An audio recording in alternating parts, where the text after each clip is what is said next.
সোহেল এ Sohel জেলোটা set করা গেছে জিনিসটা দেখো ভাই কত সুন্দর লাগছে। আর টাইম হলো টাইমটা দেখি 10:34, 9:30 বাজছে। আমরা এখন যাচ্ছি মুজমপুর। কত লাইট দেখো ভাই, লাইটটি দেখো, লাইটটি খেয়াল করো।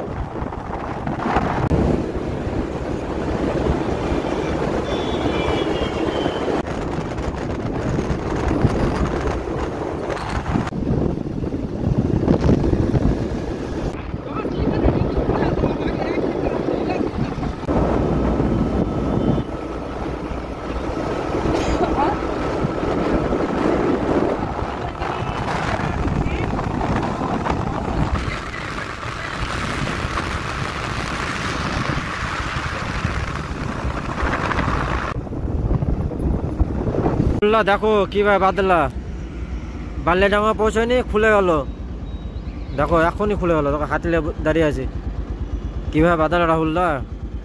এগুলা বানতে পারিস না তো আর কি বানবি।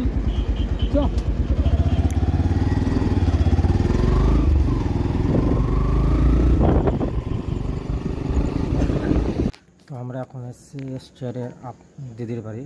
এটা এই বাইকটা, যেটা এফজেডটা নিয়ে যাব, সেই বাইকের কাগজপত্র নেওয়ার জন্য। এসটিআর এর আগে যখন বাইকটা নিয়ে গেছে তখন কাগজপত্র নিয়ে যায়নি, তো এখন আমরা কাগজপত্র নিতে এসেছি। আর এটা হেলমেটের জন্য এসেছিলো, আকবরের হেলমেট। আকবরে দেখাতে পারলাম না, কারণ যে আকবর সবটি ওদের গ্যাংয়ের সঙ্গে বসেছিল, তার জন্য দেখাতে পারলাম না। ওরা বসে বসে কী মিটিং চলে, তার জন্য দেখাতে পারলাম না। আর দেখো এটা বাইকে আমরা যাচ্ছি কালকে।